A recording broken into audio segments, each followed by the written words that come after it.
अस्सलाम वालेकुम रहमतुल्लाहि व बरकातुहू। तमाम सुनने वाले सामीन से गुजारिश है कि मेरी वीडियो अच्छी लगे तो मेरे चैनल को लाइक और सब्सक्राइब लाजमी करें, शुक्रिया। बाज़ औक़ात हम अपने प्यार को पाकर भी खो देते हैं और अपनी सारी ज़िंदगी इसी प्यार के इंतज़ार में गुजार देते हैं कि शायद वो कभी तो लौट कर आएगा और हम एक होंगे, पर ऐसा नहीं होता। ऐसा ही मेरे साथ भी हुआ। हम लोग शहर से नज़दीक रहते थे, जहाँ से खेतों वाला इलाका शुरू होता था। यही रेहान का घर था, जहाँ से हमारे प्यार की शुरुआत हुई। घर से आगे बाग और फिर खेत थे। पहले यहाँ रेहान नहीं रहता था, नौकर और कुछ रिश्तेदार रहते थे। रेहान तो अब कुछ दिनों से आकर रहने लगा था। मैंने रेहान को कभी नहीं देखा था, बस इतना पता था कि हमारे घर के पास मलक साहब की ज़मीन और बाग हैं, जिसमें इनका बड़ा सा पुख्ता मकान था। मगर इस मकान में वो कभी कभी आते थे, क्योंकि मलक साहब गांव में रहते थे, जहां इनकी दो बीवियां थीं। रेहान इन्हीं मलक साहब का पहलोटी का बेटा था। रेहान की माँ इसके बचपन में ही फौत हो गई थी।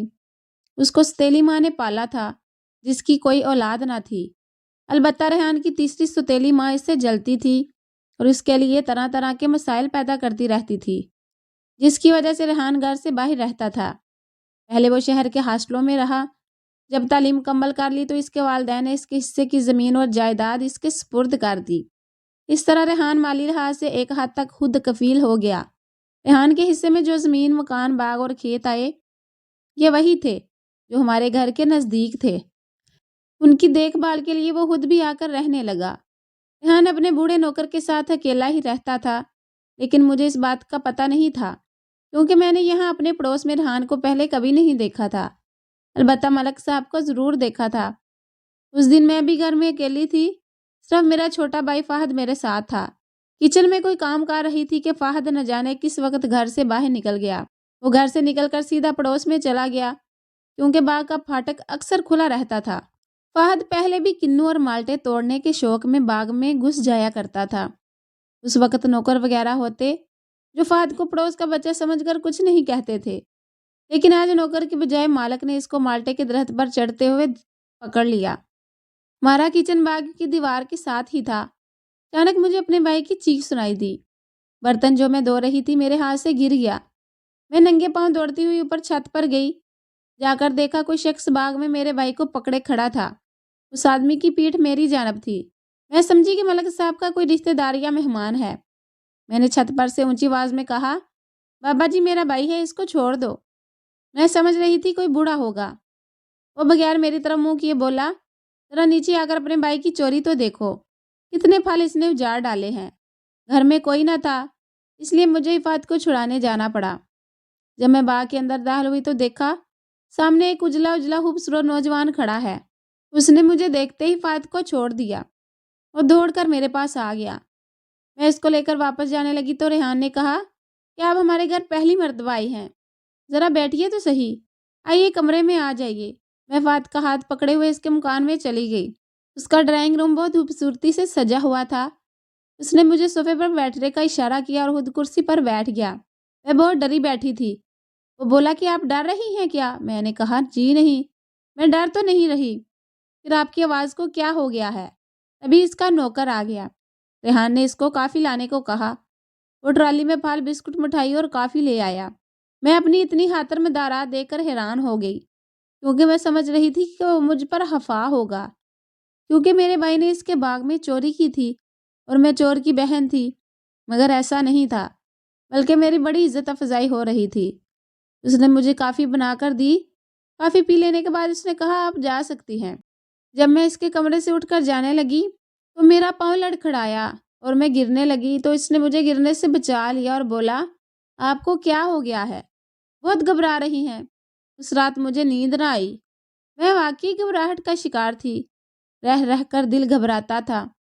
जी चाहता था एक बार फिर रेहान नजर आ जाए, उससे सामना हो जाए तो दिल को सुकून आए। 2-4 दिन गुजरने के बाद रेहान का नौकर एक बड़ी सी टोकरी में बहुत से फल ले आया। ये फल रेहान ने हमारे घर तोहफे के तौर पर भेजे थे। अब्बा जान को नौकर ने फल लाकर दिए। अब्बा जान ने शुक्रिया अदा किया। अगले दिन वो रेहान से मिलने इसके घर गए। इस तरह उन्होंने भी पड़ोसी समझकर रेहान को चाय पर बुलाया। फिर रेहान का हमारे घर आना जाना हो गया। रेहान की और मेरी मुलाकातें मुख्तसर होती थी, वो भी उस वक्त जब अम्मी कहीं जाती और फास्ट स्कूल गया होता। मैं छत से रेहान के बाग में झांकती तो वो बरामदे में बैठा होता या बाग में घूम फिर रहा होता, और मुझे देख लेता तो इशारे से कहता, आ जाओ कॉफ़ी पीते हैं।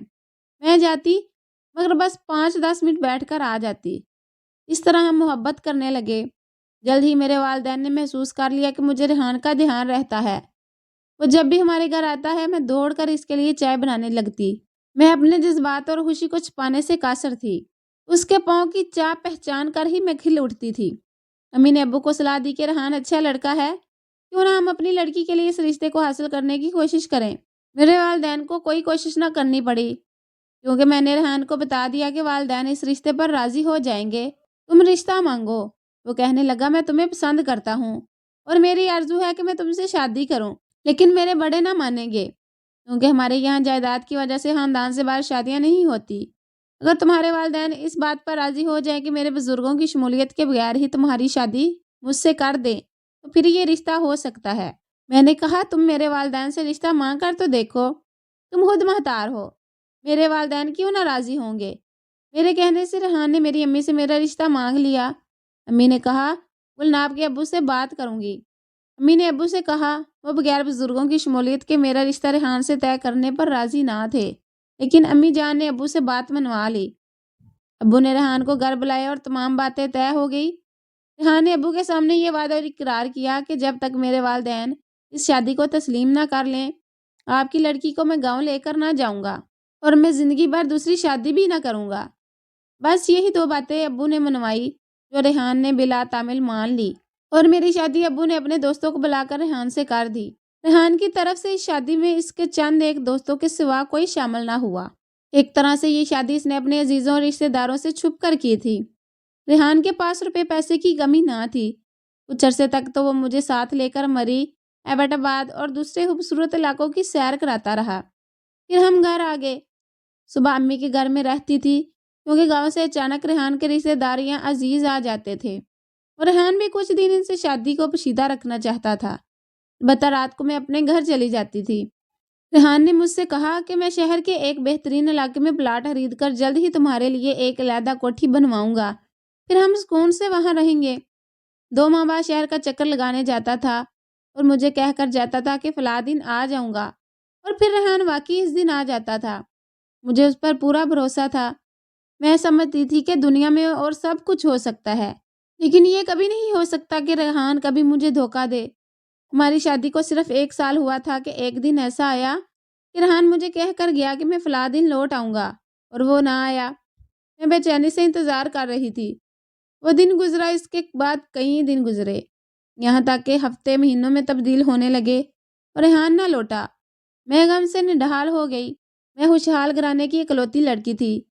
ये नहीं कि मुझे माँ बाप के घर में किसी चीज़ की कमी थी, लेकिन रेहान की मोहब्बत और इसकी जुदाई मेरे दिल में गौ डाल रही थी। 6 माह गुजर गए। गर्मियों के दिन गुजर चुके, सर्दियां आ गई, लेकिन मैंने वो खिड़की बंद न की जिसमें से झांककर मैं रेहान की राह देखा करती थी। रेहान जिस रास्ते से आता था, ये खिड़की इसी रास्ते पर खुलती थी। हर रोज़ यही सोचती कि आज वो ज़रूर आ जाएगा, क्योंकि आज तक ऐसा ना हुआ था कि जिस दिन का वो बता कर गया हो, उस वक्त मुकर्रा पर लौट कर ना आया हो। मगर हर रोज़ उम्मीद का सूरज डूब जाता, फिर मायूसी का अंधेरा रात के अंधेरे में घुल मिलकर मेरी रूह में उतरने लगता। मैं खिड़की पर सर को लगाए थक जाती और दूर दूर तक इसका नामो निशान ना होता। हर रोज़ दिल को इस ख्याल से बहलाती, हो सकता है इसको ज़रूरी काम पड़ गया हो, या तो इसने मेरा हाथ थाम कर कहा था कि मेरी जान परेशान ना होना। इस बार मैं अपने वालिदैन को मनाने की कोशिश करूँगा। उनको तुम्हारे बारे में बताऊँगा, ताकि वो तुम्हारी हैसियत को तस्लीम कर लें। फिर मैं तुमको घर ले जाऊँगा, क्योंकि मेरे भाई की शादी होने वाली है। मैं चाहता हूँ कि तुम भी इस घर में बड़ी बहू की हैसियत से शामिल हो सको। उसने मुझको अलविदा कहते हुए कहा था, गुलनाब, मैं तुम्हारा हूँ, सिर्फ तुम्हारा हूँ और तुम्हारा ही रहूँगा। मैंने दुनिया में सिर्फ तुमको प्यार किया है और शादी भी तुमसे ही की है। तुम्हारे सिवा किसी औरत को कभी न बनाऊंगा। वक्त गुजरता रहा। फिर पता चला कि रेहान के मकान में एक नया मालिक आ गया है। बाग का सारा अमला भी बदल गया। अब्बा जान ने आकर बताया, रेहान ने बाग, मकान और ज़मीन का सौदा कर दिया है और अब यहाँ पर नया मालिक आ गया है। میں رونے لگی تو ابو نے مجھے تسلی دی اور میری والدہ کو برا بھلا کہنے لگے۔ اسی لیے میں کہتا تھا کہ اکیلے لڑکے کو لڑکی کا رشتہ نہ دینا چاہیے، کیونکہ پھر ان حالات میں لڑکی والے ہی بے بس ہو کر رہ جاتے ہیں اور کوئی ذمہ داری نہیں اٹھاتا۔ اگر اس کے والدین والے شادی میں شامل ہوتے تو آج ہم جا کر انہیں پکڑ سکتے تھے۔